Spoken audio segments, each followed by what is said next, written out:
Hi friends, welcome back to my channel. If you're new here, my name is Tori and today we are setting up my bullet journal for the month of December.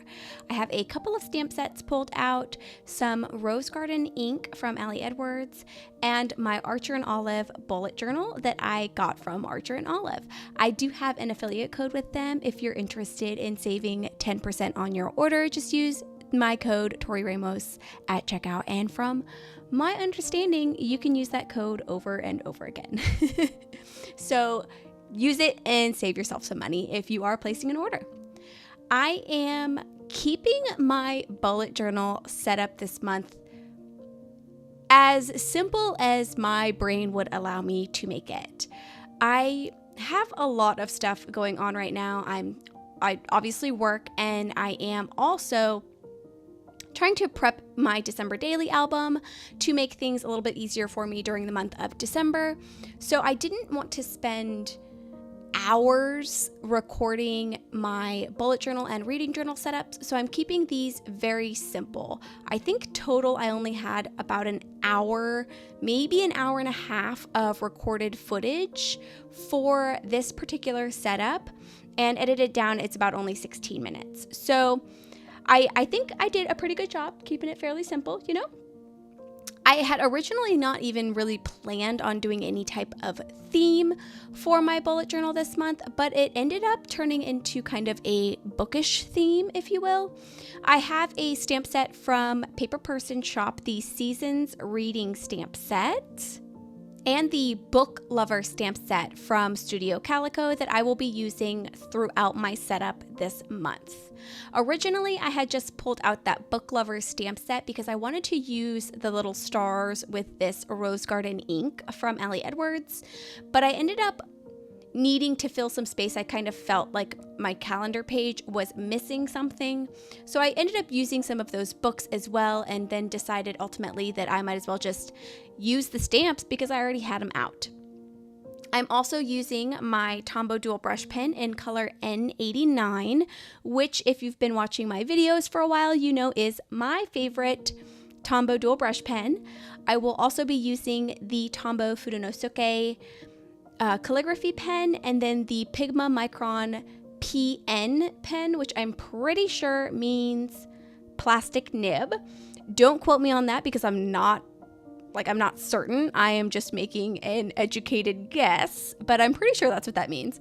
And I decided to try and use this pen for my setup this time because I always feel like I do my lines very heavy-handed, and I tend to basically destroy the felt tip nibs on my microns very quickly. So I had purchased this pen from Amazon to see if it would last a little bit longer for me than my other Pigma microns, and maybe I won't destroy the nib as fast. So we are now on my calendar page. For the most part, my setup is going to be, as per usual. If you've been watching my bullet journal setups for the last couple of months that I've been doing them, I have my calendar page. I'm keeping this calendar page exactly as I had it for the previous month for my November setup. I really liked the size of these boxes and the size of the overall calendar. I have enough space for me to be able to write things in, and birthdays, events, whatever. And so I'm keeping it pretty much the same. I just moved it a little bit further down the page so I would be able to put my December header up at the top. And I am using my Tombow Fudonosuke pen to do all of my headers, and I'm just doing a thin uppercase for my headers and just on my downstrokes, trying to make those a little bit thicker. That way it's got, I'm not even sure what kind of feel this is, but I really like the way it looks. So I went with that for all of my main headers. When I was doing this calendar, like I said, I felt like there was not enough on this page, so I ended up pulling out some of those books and just filling in the bottom and right hand page, like empty space, if you will, with some of the book stamps that I had on these two particular stamp sets. And I really like the way that that turned out once I had that filled in. Then I just highlighted the top row of each day, and then I will I will pen in all of my dates for the month of December. So for my headers and numbers and all that, I'm just writing them in with this pen. Normally I go the 1,000 extra miles and I'll pull out like this little teeny tiny stamp that I have. And I will do my numbers that way because I love the way that it looks so much. But like I said, I was trying to keep this set up as quick as possible, you know, with the exception of me just getting distracted and sidetracked and all that good stuff. I was trying to keep it as quick as possible, so I am just handwriting everything in for the setup. On my next pages, I am keeping my orders page and my currentlies page. I love both of these pages, and I will say, if you are trying to be conscious of your spending and placing orders, this orders page has just been fantastic. I think I only had for the month of November so far, and that's including Black Friday and Cyber Monday and all that. I only have 3 orders outside of my subscriptions that I had listed on this orders page for the month of November. So it's been really helping me stay conscious of my spending and orders that I am placing, and I love it. So if you keep a bullet journal and you're trying to keep track of spending or do no spend months or anything like that, having this orders page is super helpful to keep you mindful of the amount of orders that you're placing. And also the subscription portion that I have at the bottom, I also feel like it's very helpful for me to kind of decide if I'm even wanting to keep a subscription anymore. And I have actually canceled a couple, maybe 1, maybe 2. I'm not even sure. I don't remember. Subscriptions since I started keeping track of them on this orders page. For my currently page, I'm keeping track of the same thing, the books that I'm reading, any shows or movies that I'm watching, and then the games that I'm playing, which right now are Legend of Zelda Tears of the Kingdom and World of Warcraft with my husband. So those are pretty much the only 2 games that I've been putting in this section. I do need to find a new game. I don't even know if anybody cares about that, but I do actually put stuff in that section. Moving on, I have my moods and habits for my next page.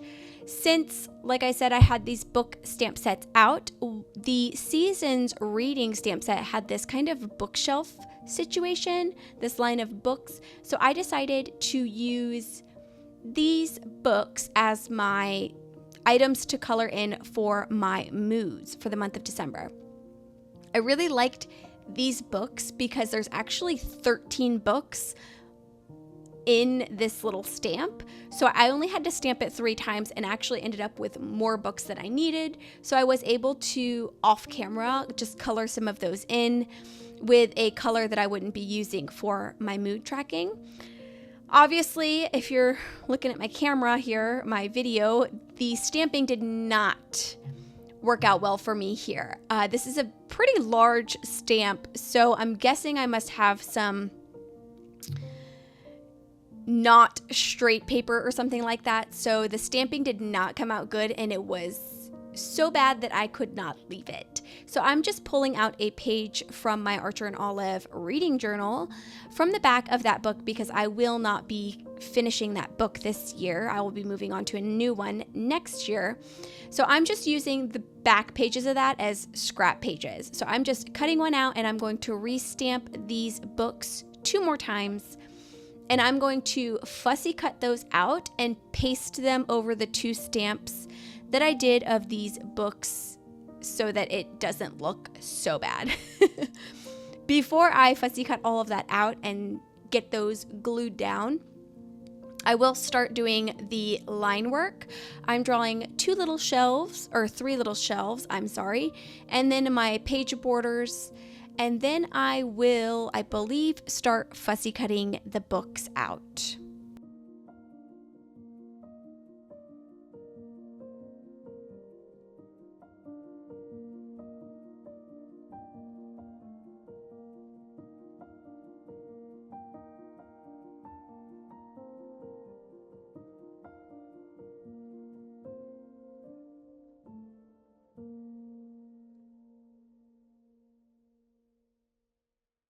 For December, I am going to track all of the same moods that I have been tracking for the last couple of months, but I will be adding one for this month. I have sad, happy, okay, ill, meh or sleepy, productive, and angry. Some of these I rarely use, like sad, happy, and angry I think are the least common ones that I use. I'm usually either okay, meh, or sleepy. But for the last couple of months, I have been having like very productive days, and I want to keep track of those days. So I'm going to add that in as a mood for the month of December, even though I don't really think that productive is a mood. But it is something that I kind of want to be able to note on days that I'm extra productive. That way I have, something to look back on and be like, wow, look, I was productive that day. So I am getting these taped down now. The one thing that I don't finish doing on this moods page is actually assigning colors. And honestly, I think that's something that I usually leave until off camera for most of these setups, just because I have a really hard time deciding on colors, and I always end up like swatching a whole bunch of colors out to make sure that they look good together and all this and all that. So I do that off camera. That's not something that will be included in this video. I'm now pulling out my probably most used stamp of all of the stamps that I have, this calendar stamp by Ink by Jang. And I'm going to go ahead and stamp out 6 calendars for my habit tracker. I didn't actually use 6 last month, even though I did stamp out 6 last month as well. But I did like having the option there to add another habit if I wanted to. Like I said, haven't, or similarly to my moods, I haven't picked my habits for tracking for the month of December either. Honestly, I wasn't even sure if I was going to do these 2 pages because I feel like with as busy of a month as December is, I might not touch these pages. But I didn't want the month to roll around and then me be wanting to track these things and not have them here. So if I don't use them, I don't use them. If I do use them, then I'm glad that I have them made. Regardless, I think they came out cute and they're pretty, so they'll bring me joy when I flip past them to write down my daily to-do lists at least.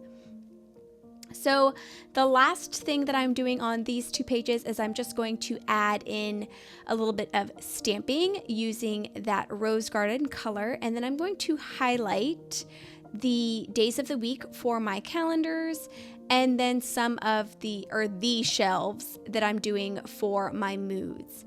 I'm also going to take that same N89 pen and I'm going to use the bullet side of that just to outline each of the calendars that I have for this month.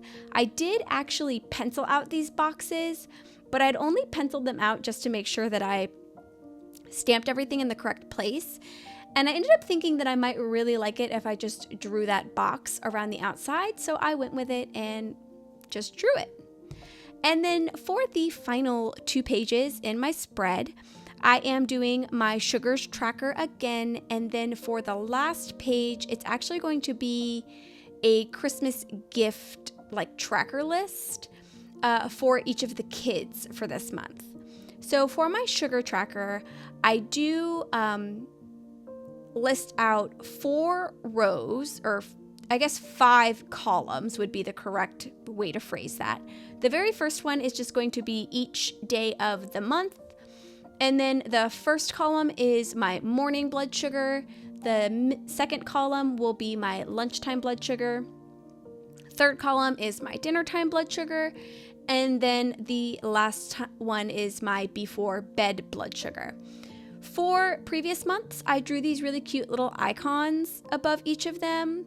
And then last month, I think I wrote out morn, afternoon, evening. I don't remember what I wrote last month. But for this one, I was going to just do the first letter of each one and confuse myself while I was doing it. So I put, I think, M for morning on the first one, and then A for afternoon for the lunchtime. And then I was going to put an E for evening, but I don't do it, well, I do it in the evening, but that's the fourth column. So I confused myself and ended up putting D for dinner and then N for night. And it's not what I intended it to be, but I know what it's for, so it's okay. And then, like I said, this last page here is just going to be little Christmas present trackers for each of the kids. I may add 1 or 2 more pages of this, but I know for sure that I wanted to have the ones for the kids. So I made a box for each of our children, and I have had them write out their Christmas lists already. So I have these little boxes here so we can decide what we want to get them or what they need for Christmas, and I can list them out here kind of as like a running shopping list. I've already got some of their presents for Christmas, some of the things that they need, and the items from Santa, which honestly in our house is usually just socks and underwear. That's what Santa brings, and then everything else comes from whoever purchased it. But I've got that on here so that I can list everything out and kind of keep track of what's been purchased, what still needs to be purchased, and all that good stuff. And that is it. So here is my final flip through. Let me know your thoughts down in the comments below. And if you made it to the end of this video, leave me a book emoji. Thank you so much for joining me today. I hope you have a great rest of your day, and I hope to see you in the next one. Bye.